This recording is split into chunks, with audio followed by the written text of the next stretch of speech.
The music is more than music to me. It go further than music, you know. Bob's house, right. Bob's used to be living over there. Long time now, about 16, 17 years old. Is that where he lived before he went to Kingston? Yeah, he was born there, born down the bottom, and he was living up here for a while. Bob would eat out of the calabash and so forth. He would not eat out of any other plate or utensils.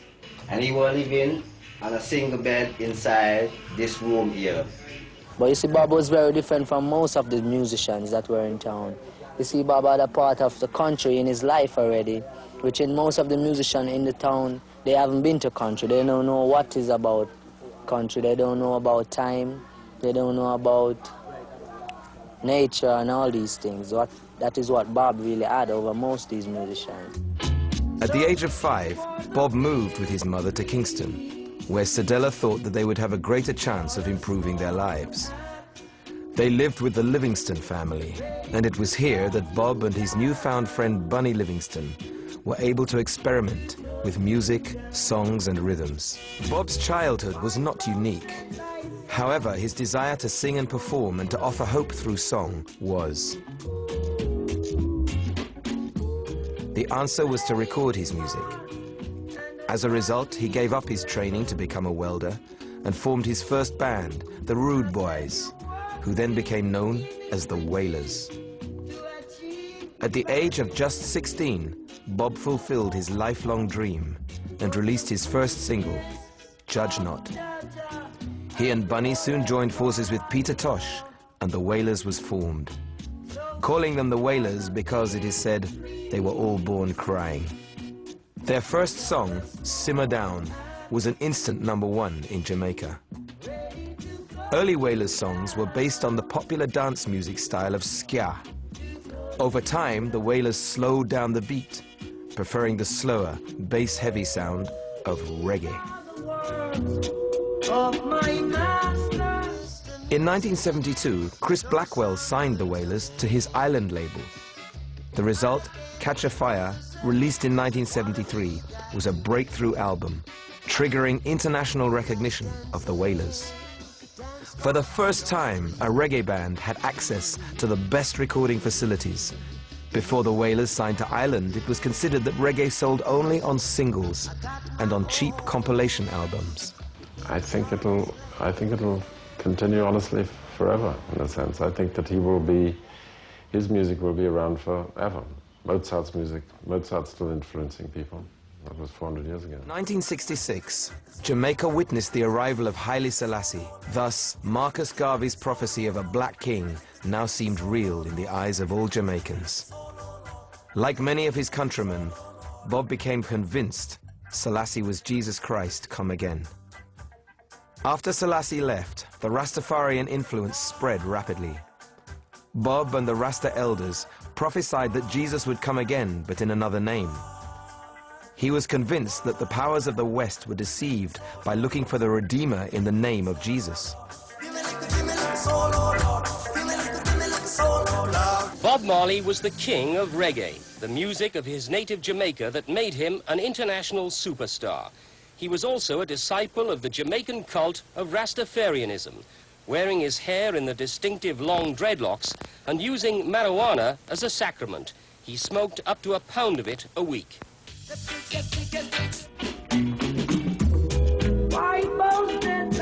Marley was becoming revered as a mystic and prophet. His influence was noted by politicians. When Bob was approached by the then Prime Minister Michael Manley, offering to stage a free concert, he agreed. Throughout the island, civil war raged between rival political factions. And now that Bob had become an international celebrity, politicians sought to use him as a pawn in their power struggles. On the night of 25th of November 1976, assassins crept into his mansion and opened fire. Bob, along with Rita and his manager Don Taylor, were among those hit. All his aim, his desire was in music, nothing else, you know, nothing else really that he was interested in. Beside, you know, music, that was his main thing. What I really know is reggae music. He might play other music or interested in other music, but this is the one that I really know, because you see, that's how he put the message out to the whole world, you know. So he put out his message in song, that everybody should come together as one, live as one, and, you know, nothing better than that. How good and how pleasant it is for brethren to dwell together in unity. That's Bob's aim and his desire, to see everybody live in peace and harmony in this world, because that's what let the world go round, you know, love. In the early hours of this morning, that's British time, the body of Bob Marley was laid to rest in a mausoleum in his birthplace, St. Anne's, in the north of Jamaica. As the man who popularized reggae music around the world, Marley was the third world's first real superstar. He was just 36 when he died of cancer 11 days ago.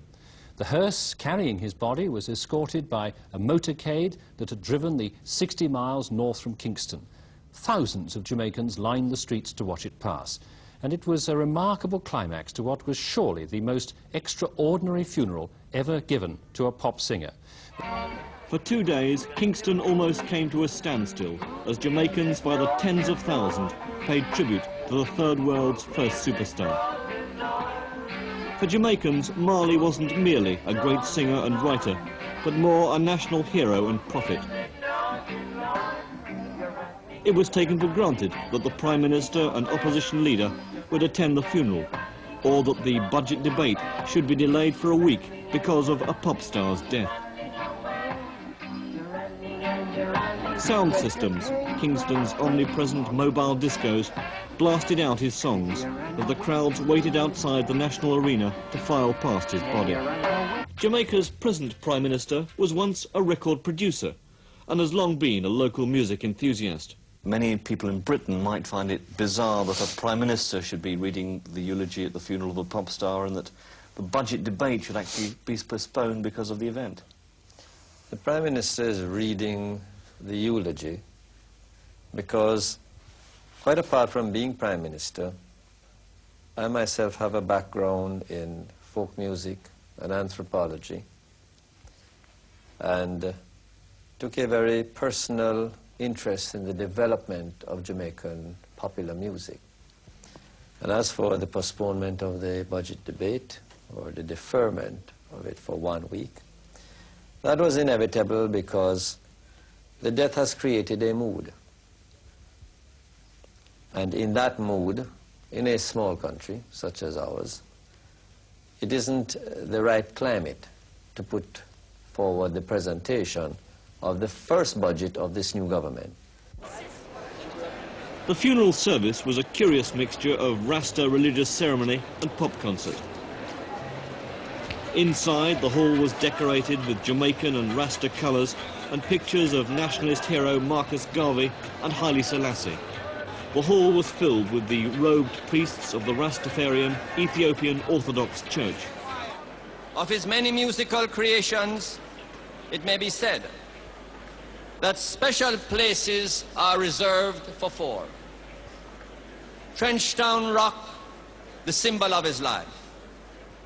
No Woman, No Cry, his comforting hand of compassion. One Love, his vision of peace and unity.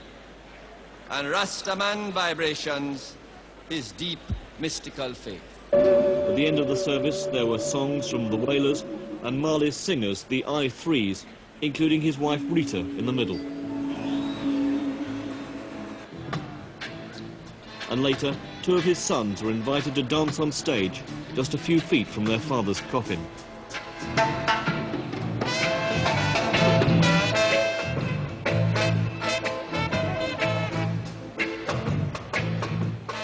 For the entertainment business, Marley was the man who popularized Jamaican music around the world. For Jamaicans, he was a mixture of ghetto rebel, mystic, musician and prophet, untainted by success. Bob Marley was inducted into the Rock and Roll Hall of Fame in 1994 and remains today the greatest legend of reggae music. Wherever the spirit of Bob Marley resides, he is probably still jamming as his legend lives on. It is safe to say we shall not see his like again. No, we go.